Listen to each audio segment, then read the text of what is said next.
in their children's educational lives, like Peg. All right, very good. Go ahead. Good afternoon. My name is Ocynthia Williams, and I'm a parent leader with an organizing group here called the Coalition for Educational Justice. We work out of Brown University and along with the Annenberg Institute, and we've been creating campaigns to improve the quality of education for kids in low-income, high-needs communities right here in New York City.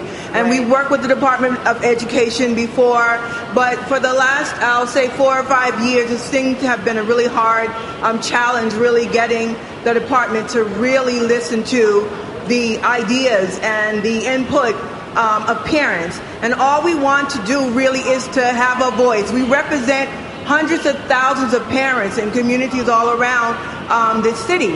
And so my challenge, instead of a question to my chancellor, is that you please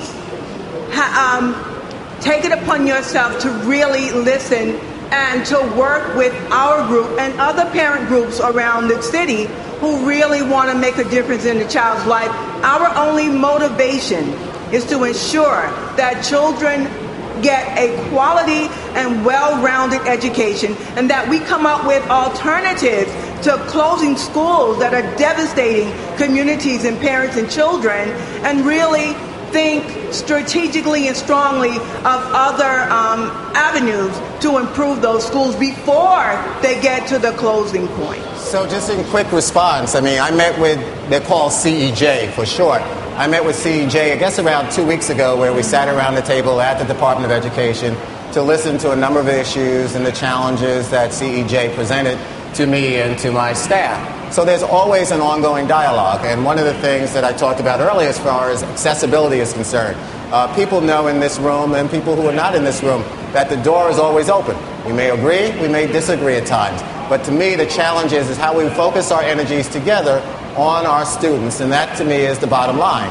So with what I announced last week around middle schools and really taking on middle schools in a very forthright way, a lot of that has to do as a result of CEJ and others having input. Now, the outcome of that as far as where we go may be the next part of the discussion. But it's always a role to play as far as the role of advocacy groups and others in partnering. And at the end of the day, we always have to understand there are times we may agree, times we may disagree, but at least with me, we have an opportunity to talk and dialogue around that. All right. Well, we're going to move on to the next. I'm sorry. We've got 3 more minutes, and I want